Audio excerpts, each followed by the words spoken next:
Halo, apa kabar? Saatnya Anda menyimak berita Semarang bersama saya, Tia Anissa. Sejumlah berita menarik akan kami sajikan untuk Anda dan berikut 3 berita utama hari ini. Cabut PPKM, pemerintah Kota Solo mulai menerapkan lepas masker di lingkungan Balai Kota Solo.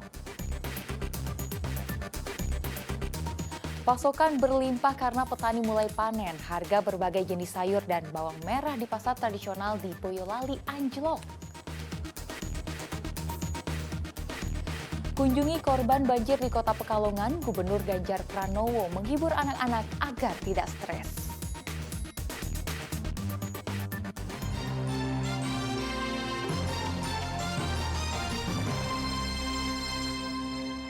Kita ke informasi pertama. Sebuah rumah yang dihuni seorang nenek di Cilacap ludes dilalap api saat ditinggal ke ladang. Kobaran api membumbung tinggi menghanguskan rumah Nenek Rasem di Desa Ciwalen, Kecamatan Dayeuh Luhur, Rabu pagi. Banyaknya bahan mudah terbakar, termasuk bangunan terbuat dari kayu, membuat rumah rata dengan tanah dalam waktu sekejap. Kebakaran terjadi saat penghuni sedang ke ladang. Tidak banyak warga yang bisa membantu karena rata-rata juga sudah pergi ke ladang. Petugas pemadam pun tidak bisa berbuat banyak saat tiba karena rumah sudah rata dengan tanah. Petugas pemadam kesulitan menjangkau lokasi dalam waktu cepat lantaran akses jalan yang sempit. Dugaan awal kebakaran disebabkan korsleting listrik. Pemkot Solo telah mencabut pemberlakuan pembatasan kegiatan masyarakat atau PPKM sehingga masyarakat maupun pegawai diperbolehkan melepas masker. Namun untuk tahap awal, lepas masker hanya berlaku di lingkungan Balai Kota Solo.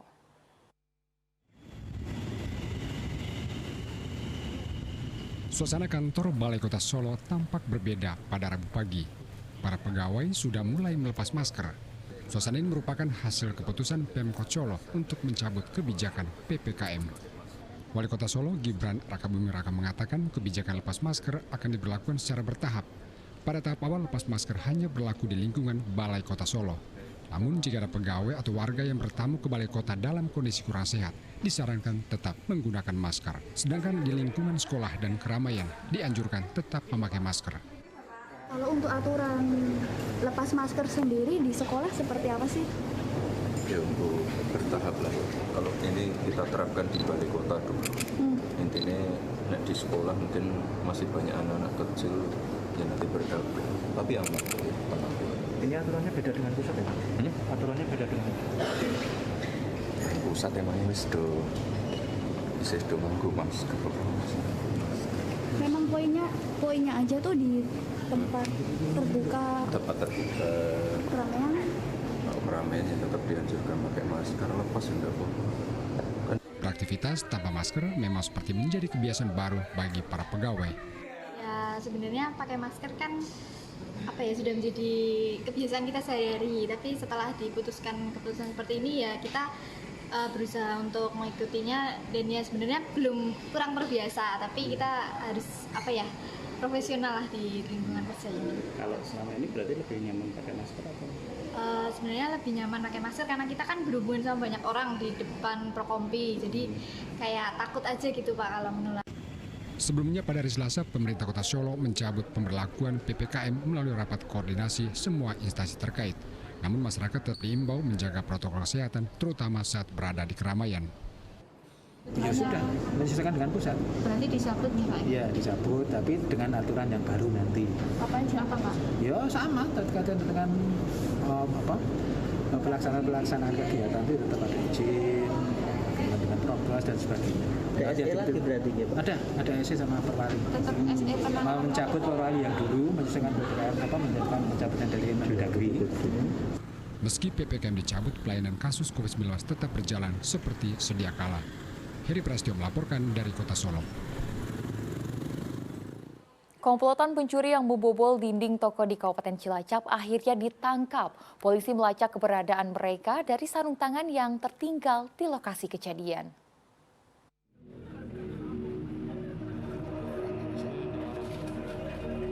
Seperti inilah aksi komplotan pencuri yang membobol toko di Desa Patimuan, Kabupaten Cilacap.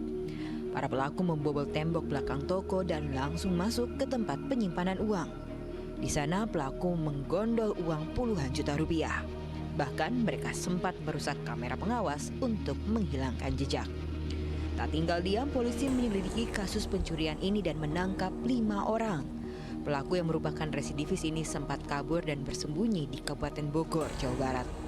Polisi menemukan jejak komplotan dari sarung tangan yang tertinggal di lokasi kejadian. Kemudian para pelaku ini juga beberapa di antaranya adalah residivis. Untuk pengungkapan, bagaimana kami bisa mengungkap? Karena pada saat itu ada satu sarung tangan yang tertinggal di toko Alfamart di daerah Patimuan tersebut.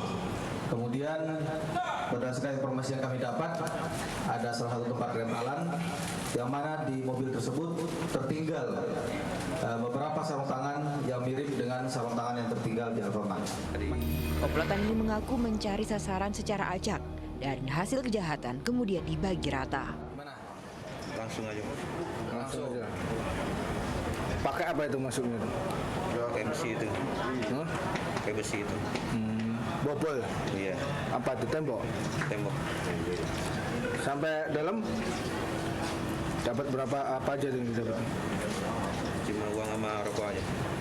Polisi menyita linggis, gunting besi, bor, dan sarung tangan hingga 1 unit mobil yang digunakan untuk beraksi. Adapun ratusan bungkus rokok yang dicuri oleh pelaku. Kini mereka terancam pidana 7 tahun penjara. Mardianto melaporkan dari Kabupaten Cilacap.